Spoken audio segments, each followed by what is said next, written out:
This podcast is proud to be part of the TalkSport Fan Network. TalkSport. Powered by fans.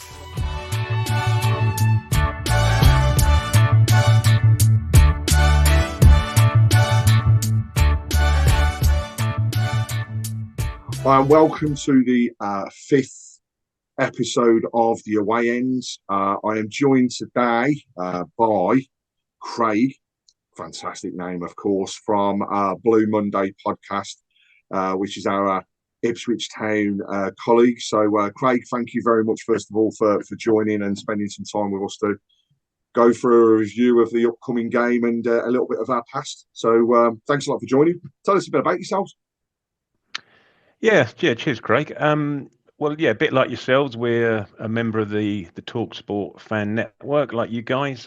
We've been going for almost 10 years, 9 years it is currently, 2015 we started. It was started, a couple of guys, Dave and Ben, started in a room together, and 2015 was the year that we'd missed out in the playoff semis in the championship. We just scraped into sixth. In the playoffs and lost to Norwich of all people in the semi-final under Mick McCarthy. And since then things haven't gone particularly well. And the subsequent 8 years really, it's been a pretty steady decline ever since into League One eventually, and then I say we managed to claw our way back. But in terms of the pod, there's now. It's now increased. There's 7 of us involved in the pod.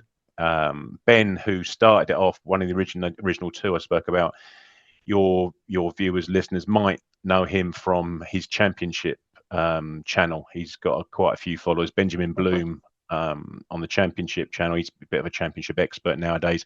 He's also got Sam Parkin involved on his channel and has also helped out when the championship was on Quest.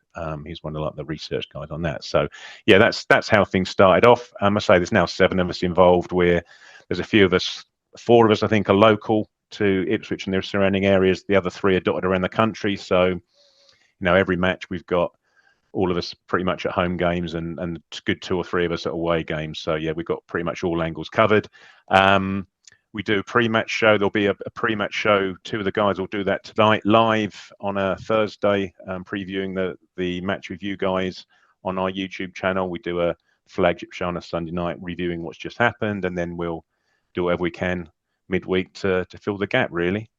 Cool. So it's actually very similar. I mean, we go live Monday evenings, where we're covering off the games or previewing what's upcoming. The only difference really between us, we've been going 13 years, so it's a bit of a difference. But funnily enough, started off by 2 blokes just chatting about our club. So very, very talking rubbish in a room somewhere. So, yeah, indeed. So we have got obviously an upcoming game where you guys at the moment are absolutely flying. I mean, I've got to say, across the league, the team that really have took, I think, everybody by surprise, after your promotion last season, I don't think anybody expected you to be in the position where you're fighting for that second spot. And I say second, I don't think anybody is going to touch Leicester. They are just phenomenal. But you're in that fight for that second spot. And if not, guaranteed a playoff. I mean, anybody 4th upwards, really, for me, that's it. It's done and dusted. The last 2 spots really are the areas that everybody is fighting for. So it's brilliant, first of all, to see you guys back up there. Over the years we've had quite a few decent games. I mean, the last 5 have really made some interesting reading. Birmingham have won 1, Ipswich have won 1, and we've drew 3. But weirdly, the score lines. So, the 2 games that both of our teams have been won by a single goal. We've gone through some decent draws. We've had some 2-alls and some 1-alls. So it's going to be interesting as we go into this game to see how the result pans out at the weekend. Obviously, as well, as we come into it, and we'll start talking a little bit more, but there's a lot of players, so many players that have overlapped between the 2 clubs over the years and many years. that I'll run through, and obviously some linkage as well to managers. And I know from messages from all of yourselves and the fans, there's a lot of love for Tony Mowbray at the moment, and we wish him well, obviously from ourselves, and I know I've had best wishes from yourselves as well in terms of his ill health. So get well soon, Tony. I'm sure there's messages from yourselves as well. Yeah, absolutely. Yeah, 100%. Just to start off talking about Tony Mowbray, obviously he's a bona fide legend at Ipswich Town. He's in our Hall of Fame. He came and joined us from Celtic. He had some pretty horrific family issues up in Celtic, and I think George Burley brought him down to Ipswich mid-90s, 95 probably. And I think at that point in time, he just wanted to sort of get out of Celtic and clear his head and sort of move down south sort of thing. And he ended up, I think we can all, those of us of a certain age, can probably remember exactly what sort of player Tony Mowbray was in terms of, solid, dependable defender and a solid, dependable bloke. And he joined us, as I say, and he played alongside the guy who's going to be in charge at the weekend, Mark Venus, in the back four we had at the time. He also played in the same team as Jim McGilton and Matt Holland. So we had a core of, again, decent fellas playing along the spine of our team, really. And I say he probably played, crikey, 150 games for us. And the last one of those was at Wembley in the playoff final, where he scored a goal to help us get promoted up to the Premier League. And then, I say, he's just been loved while he was here, and since he's gone. He had a very, very short period as the caretaker manager in and around the Burley time. And then, he's disappeared off and been manager of quite a few championship clubs. And there's always been a bit of hope, really, that our paths would cross again, but the timings haven't really ever managed to match. Yeah. No, unfortunately not, because we, as you guys will hopefully find out, he's a very decent championship manager who plays half decent football as well, and he knows the league inside and out. And as you say, we all wish him the very best. And we're loving it at the moment. I mean, I've got to say, the Tony Mowbray style of football is really beginning to rub off. The defence is looking solid. He's bringing players back into the team that have been on the fringe, so they're being given their opportunity. But also, it's that he's still got that attacking prowess. Up until past couple of games, in fact, up against Blackburn, prior to that, we'd had 60 odd chances on goal. Not many of them, should we say, on target, but 60 odd chances recorded on goal and no goals. And now the past couple of games have been, pleasurable for us, because we beat Blackburn and then go on to beat Sunderland at the weekend. So we're coming in with a good run of form. But I mean, what about for yourselves? I mean, what's your run of form coming into the game, and I mean your expectations really of the season? Where did you start, and how do you feel now? Well, as you said initially, we're now beyond all our hopes and expectations for the season. When coming up from League One, we had a hell of a lot of momentum with us. We'd scored over 100 goals. We'd almost got to 100 points, albeit still finishing second to Plymouth, remarkably. So we always hoped that we'd carry a bit of momentum into the season, but we just carried on as we finished off really in May. And that was probably in no small part of the fact that we didn't really sign anybody in addition to the team that came up. We added George Hurst. We added George Hurst, who was on loan. We added him as a permanent. Added a couple of loanees from the Premier League, which you probably need to do when you're in the Championship to, just to fulfil some gaps in your team with a bit of quality, which we've done. And we've got one of those, Amari Hutchinson from Chelsea, who seems to be a bit of a star in the making. And I say we've just been on a roll ever since, really. We started off really well in August and September, crest of a wave through the autumn, and were a few points ahead of even third coming into like November time. We had a bit of a stutter around Christmas, New Year, probably in line with George Hurst getting injured. So we play with one single striker up front, and George Hurst was really our only viable option for the first few months of the season. As a result, we had to flog the poor guy to death in every single match, just get as many minutes as we can.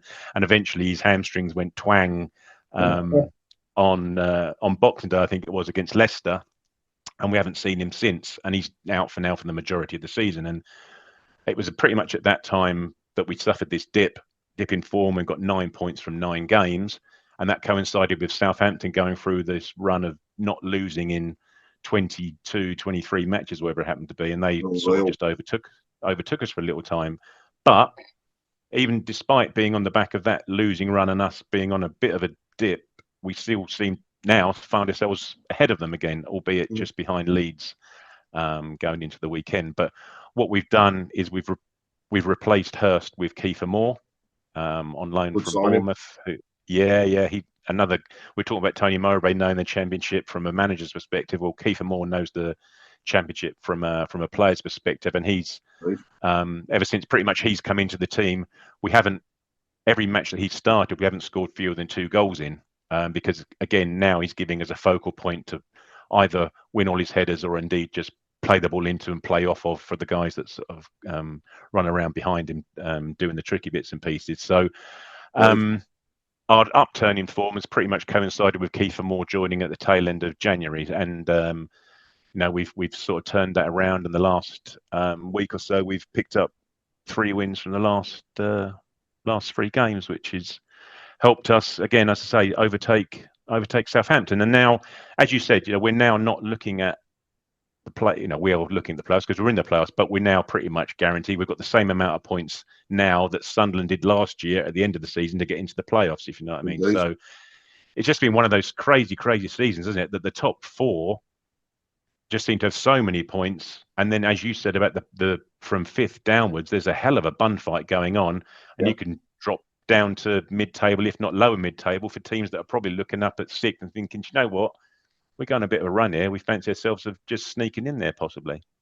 I mean, there's always a team that goes on a run towards the end of the season that makes generally that last spot in the playoffs. But this league this season is just unreal because every team is capable of beating each other. But when teams go on runs, they're on runs that are they last. They're not just scoring 1 or 2 goals. There's normally more in it, and they look absolutely flying throughout it. But I mean, it's gonna be a good one, and we'll come on to the game the weekend shortly. I think I mentioned it earlier, but players that have been linked with both of our clubs or have played for both of our clubs. I thought during my last interview with our friends at Sunderland that there was a big list, but my God, when I sat down and started looking at the Ipswich and Birmingham overlaps, there was so many, of which a lot were loans, but there's permanent signings as well. And to name but a few, we've got Ian Atkins, Keith Birching, who's phenomenal for both clubs, Alex Bruce, a guy obviously who came with his father at the time when he was at Birmingham. DJ Campbell, he didn't play too many games for Birmingham, but when he came, he got some decent goals. And then we've got the likes of Stern John, Nicky Forster, who again turned out for both. David Stockdale, Matt Upson. And for me, one of my actual favourite players when I first started going down and watching Birmingham was Nigel Gregor. And he's obviously turned out for both as well. So there's quite a list, and it's so long. So I mean, out of all of those, are the players that particularly stand out and you remember across both clubs that have played for Ipswich? Yeah, it's quite interesting actually. You say Ian Atkins, we bought, and this is probably, let me think, John Duncan time. So I was just turning a teenager probably, and that we bought him from Everton pretty much to be our captain of the team. And then we bought him from Everton, and he was captain of a team which wasn't a particularly great team under John Duncan at the time. And then I think we sold him directly to you guys, didn't we? You probably bought him straight off of us. And similar to Keith Birching, he definitely was before my time. And I think he was sort of on the periphery of that great team that we had going into the late 70s. That people around this neck of the woods know and love. And he probably couldn't just quite break into that team because it was a team that was very much on its way up. And again, I think we sold him to you guys for a fair chunk of change, I think, at the time. But yeah, as you say, he did well for you guys, didn't he? Scored a fair few goals for you. And I've had the pleasure of meeting him and speaking to him on a couple of occasions, and he is just a top-notch person, full stop, you know. And I think that's generally when you're looking at the names and going back over them, that's what we've seen a lot of. And in fact, one of them, I'm just looking at my list now, one of them that I should have mentioned, because we've not long had him on the Tilton Talk Show, actually, was Danny Sonner. And he is just such a character. Loves his football, but overall, what a gent, you know. And again, had the pleasure of meeting him at a meet and greet at St Andrews. So it's just seeing those names, just thinking, wow, you know, we really have had some great players crossing the divide. Yeah, well, you think one of the ones that I should probably mention more than most is Paul Cooper, who we got from yourselves, and he went on to play, crikey, probably almost 600 matches, I'd have thought, for Ipswich, and he was our goalkeeper during our glory years, and probably on the list of appearances, let's think, off the top of my head, probably just behind Mick Mills and John Walk in terms of most appearances ever for Ipswich Town. So, you know, we're talking about Tony Mowbray being a legend. I'm not sure what the strata is above legends, but Paul Cooper would very much be in that. And one more, who I've got, anyone who follows the Blue Monday podcast will know I've got a rather unhealthy obsession with Steve Whitten, who joined us. John Lyle signed him for us, and ended up getting promoted to the inaugural Premier League. He was an integral part of our team, along with the likes of Chris Kiwomya and Jason Dezelle when we got promoted in '92 up to the first Premier League. So yeah, Steve Whitten, I think, did a decent job for you guys as well earlier in his career, before he eventually ended up at us and scored some good important goals in our promotion season. And you mentioned Dezelle there. We've got, obviously, he's Andre on loan with him with us at the moment, and wow, you know, he's coming to the club. He's hit the ground running. He is just such a workhorse across the midfield, and I still don't understand how and why QPR have let him go. And there was such mixed responses when he signed from both areas. It was quite surprising. But and you've mentioned one other name there as well, Mick Mills. Obviously, Mick Mills was heavily involved with our management structure at one point at Birmingham as well. So that there are so many that have been involved. And we talk about managers. We've mentioned Tony Mowbray obviously already. He did a very short stint as a caretaker manager with yourself. But the one person that's across both clubs and a name that nobody will ever forget is Sir Alf Ramsey. You know, and he did manage both Birmingham and Ipswich as well as that superb 1966 team. Yeah, exactly. And I think we were obviously the first club that he managed, and he took us from third division to second division to first division, champions in successive years. And you know, as you say, that is again a proper legend. He's got a stand named after him at the club. He's got a statue outside the club, and you know, along with Bobby Robson, he's you know, our two most famous managers for obvious reasons. Both of them England as well. Yeah, exactly. And they both went from Ipswich straight to England. That's their career path, sort of thing. So yeah, it was quite interesting so when was he must have been with you, what, a couple of years after he left England, I suppose? Yeah, it's towards the latter part, I think, of his career as well, in terms of the overall footballing side of things. And he was only there for a very short period as well.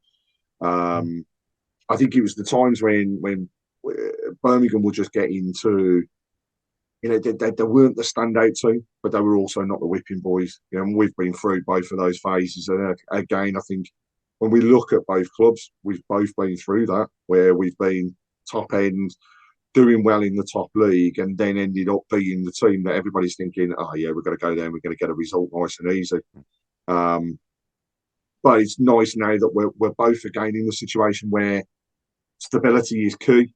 You know, you've got the probably the standout, should we say, famous person and links to your club at the moment with Mr. Sheeran, and I think he sponsors you as well, if I remember right. He sponsors the shirt, doesn't he? Yeah, we've got his tour on the front of our shirts. Have done for the last couple of years. And I think he's signed up for at least another year as well. So yeah, he gets to matches when he's not touring over here, there, and everywhere around the world. So yeah, he comes along.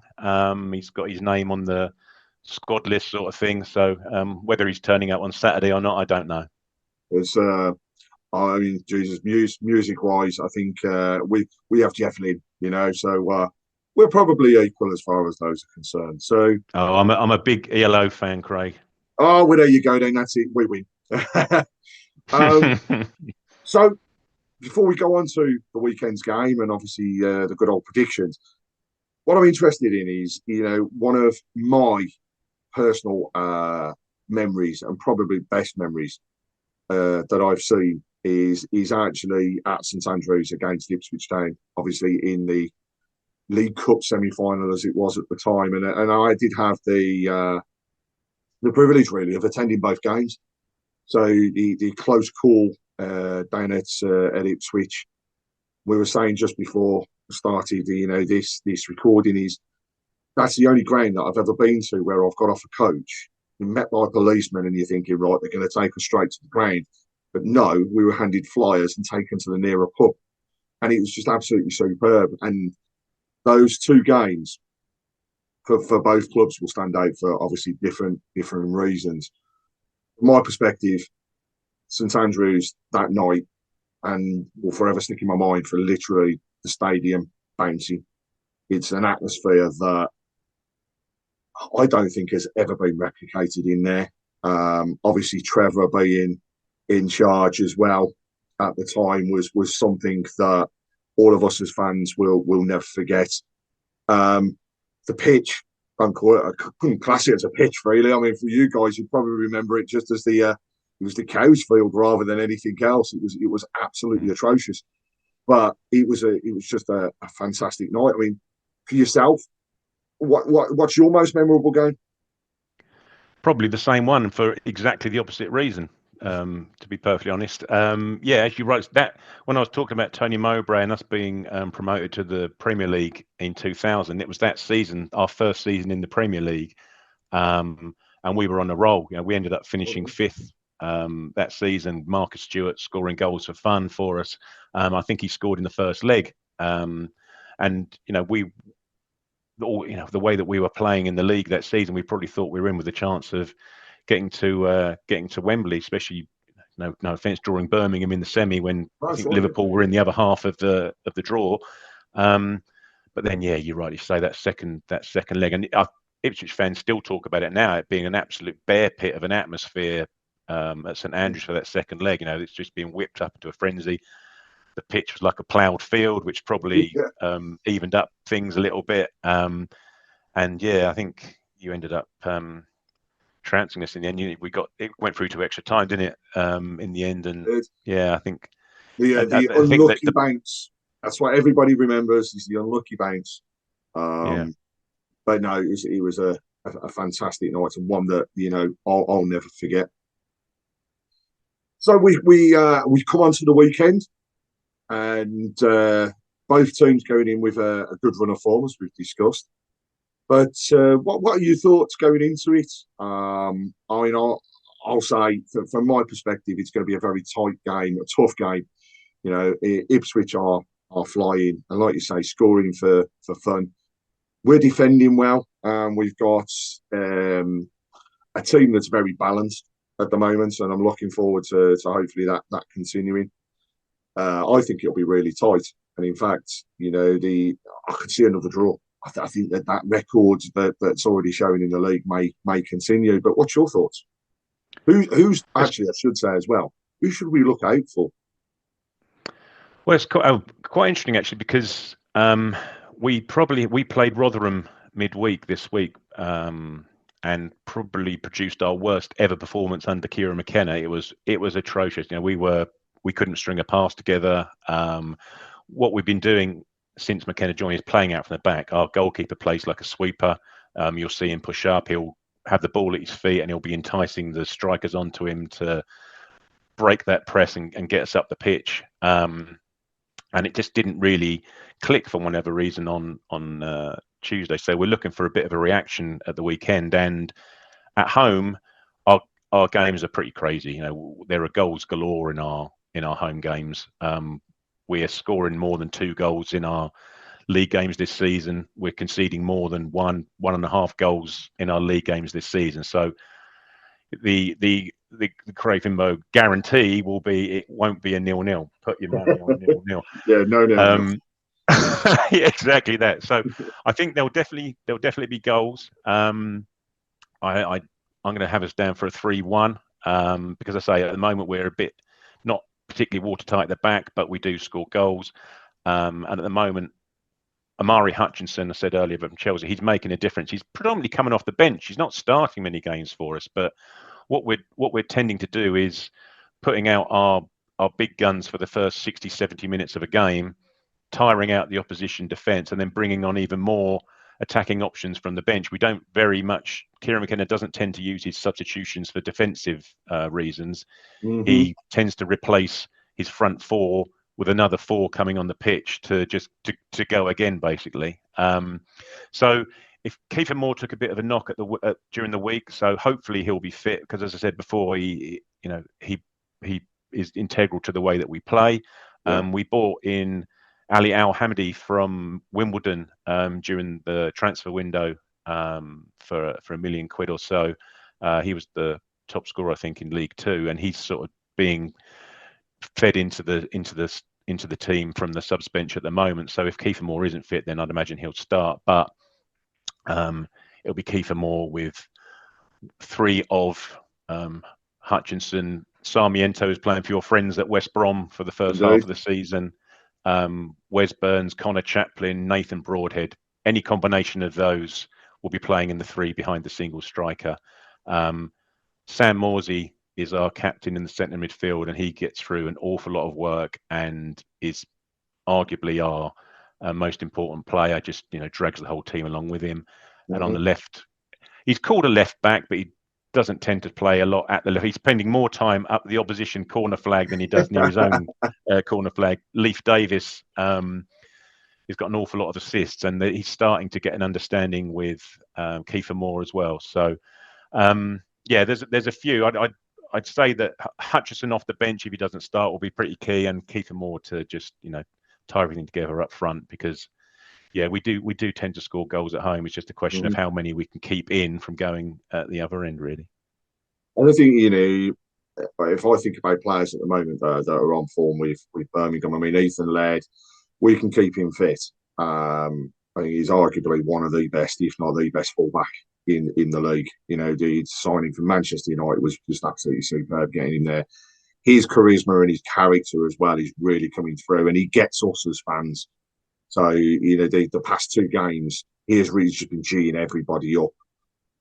From a striking perspective, Stansfield. What's Stansfield? Yeah, because I say we were linked with him in January, and the sort of whispers we were getting down here was that with Rooney still being in charge at the time, it was quite likely that Stansfield was going to leave. But then obviously Rooney getting the boot and Mowbray coming in, that sort of flipped on itself, and Stansfield stayed, and I think that probably ended up with us going for Al Hamidi on a permanent. Indeed, and Stansfield's one of these players that he will have quiet games, but then he'll have others where he's absolutely outstanding and unplayable. He's also the type that can just he can just turn it on. He'll just be very, very quiet, and then all of a sudden he'll just do something completely out of the blue, and you'll think, "Wow, where's that come from?" He's been unlucky. He hasn't scored as many goals just as of recently, but he has been massively involved in, funnily enough, similar to what you're saying, running defences and creating opportunities. And the weekend, he had one just immense standout volley, which it was credit to the Sunderland keeper to actually keep it out. But he is typical of that, and he can just create those particular opportunities. But what we're seeing now is goals spread across the team coming from the midfield. So Jordan James is dipping in there. Miyoshi, obviously, the weekend came up with it, and he can turn things around. Hake, the Korean midfielder, he is just growing more and more and more into our team at the moment, and I think he'll get his opportunities to score, and the goals will come. So it's going to be interesting. I mean, I'm going to go actually with a draw, but I do think it'll be a 1-1. I think we've got two teams that at the moment, like I say, we're both scoring goals. We're not leaking half as many as what we did under Wayne Rooney. The weekend's game for me is it's for Tony Mowbray, and that's the way I see it. And Venus being in charge, it's not as though he's been away from it all. So he's been involved with obviously everything that Tony's been doing. So it's not as though we're going to see anything any different. So I do see us having a draw the weekend, and it should be a good game. It will be nothing but entertaining. I say, you're getting value for your money. If you're a season ticket holder at Ipswich at the moment, you're getting value for money through entertainment and goals. So yeah, I think there'll definitely be goals in the game at the weekend. Cool. Well, I'll end it as I always do by saying thank you very much indeed for your time and for joining us on Tilton Talk and going through the game. I wish you every well in the league apart from this weekend. And as always, keep right on, and thank you very much indeed. No worries at all. Yes.